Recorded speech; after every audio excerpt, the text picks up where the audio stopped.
thank you so much for being here with us today. My name's Ricky, I'm with Apple Valley Farm. Today we're going to look at how to make a really simple reclaimed wood picture frame. We're going to use pallet wood today. You don't have to use pallet wood, it can be any reclaimed wood. It really doesn't even have to be reclaimed wood, but we're going to use this reclaimed wood and I'm going to show you how we make it work. It's a pretty simple process, but there are a few steps. So the first thing we need to do is just take a look at everything we've got. Here we go.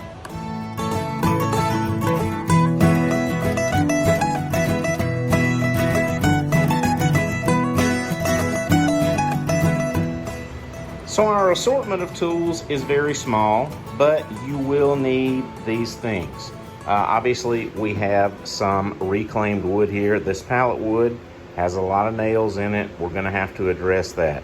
And because we're going to address that, we're going to need these things right here. We may not need this, but we have it just in case. Just an old screwdriver. We need a nail set or a nail punch, some people call it. That'll be to push the nails through from the other side. You might need a pair of vice grips to be able to grab something and pull it, and a hammer. That should take care of our nail problem. We're also probably going to need a speed square or some type of squaring device.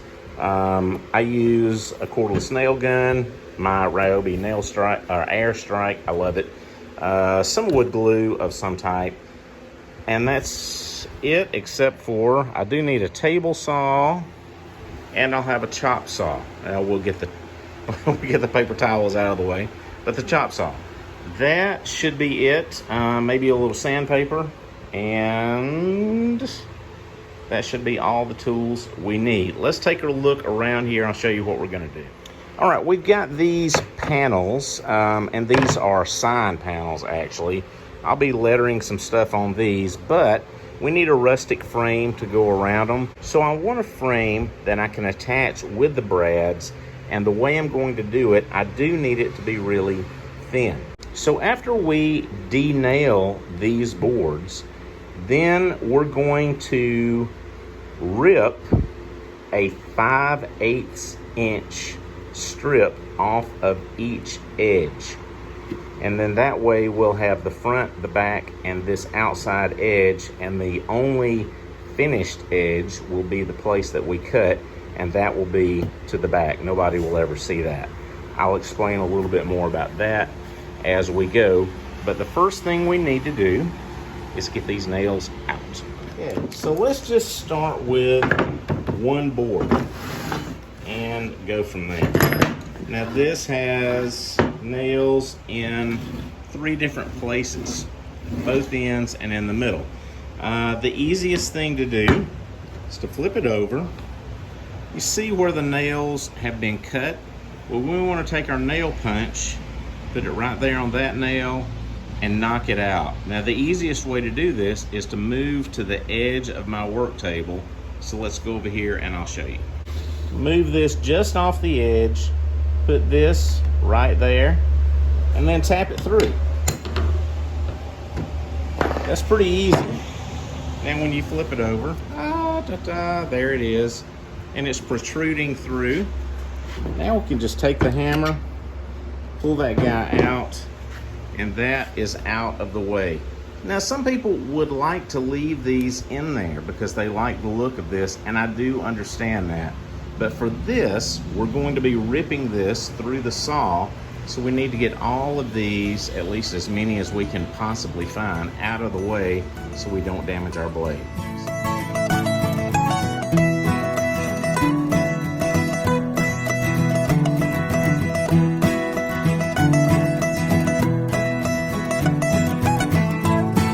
Now with my rip fence set at 5/8 of an inch from the blade, and the blade set just above the thickness of this board. Now I'm gonna run this through and rip these outside strips off of all of our pallet boards.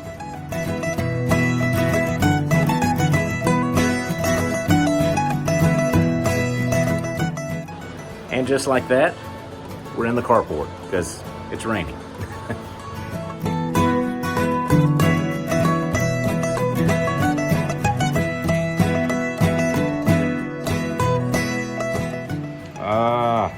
these are done. Oh, these are so nice. 5/8 inch, beautiful reclaimed strips.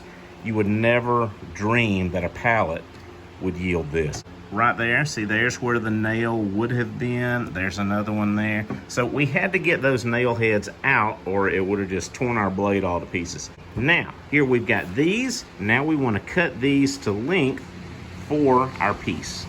Okay, so let's get this going with our first piece. Now, we could use our measuring tape and we could be very meticulous, and we will to a degree, but I would suggest for now we lay this to the side. The best measuring tool is the piece itself. So I want to take this, put it flush up against this piece right there. Come down here with a sharp pencil and mark the end. And we'll cut that and it will fit perfectly, and we did not even touch the measuring tape.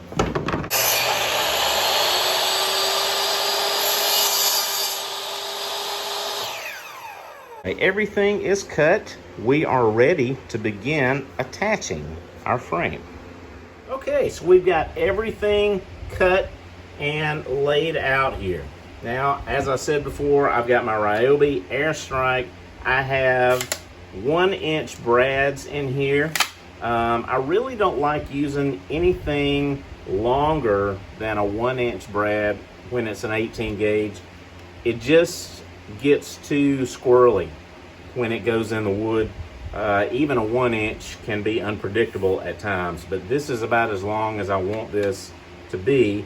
That's why I wanted to use this material, because that will still leave us plenty of room for the brad to come through and get a bite in this. All right, and we're also gonna glue this on there to help hold everything together. The brads will just be there to help provide some additional security. Alrighty, so we'll get our wood glue. Now I'm gonna start by putting this on one side, okay? I'm just gonna put a small bead of glue on here, and I'm gonna orient it down toward this edge.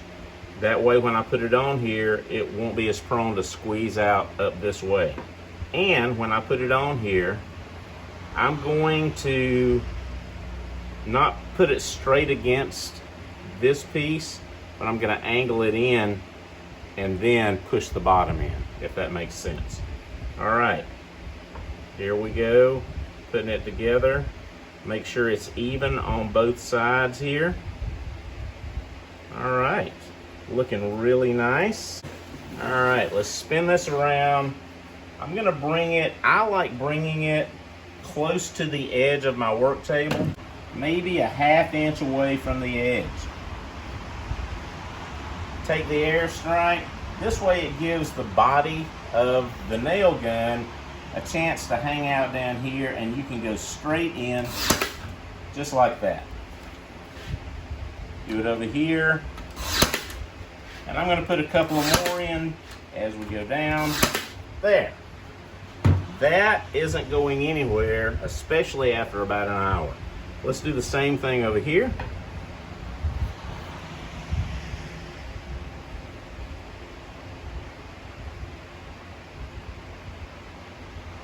There we go.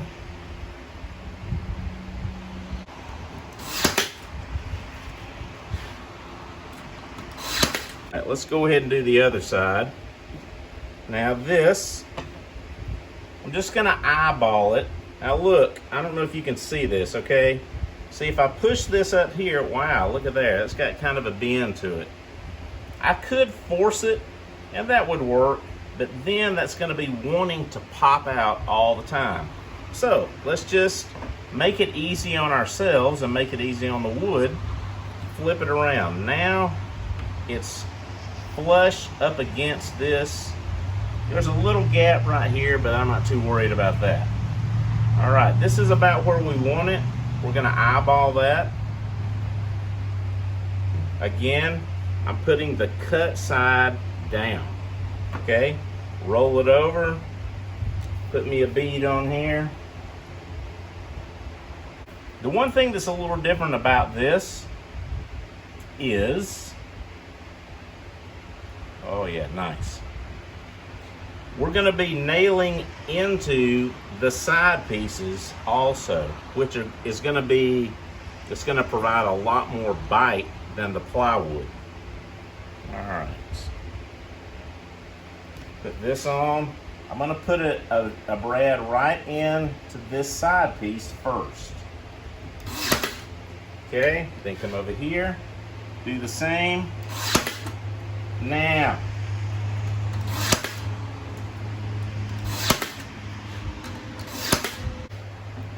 one more time.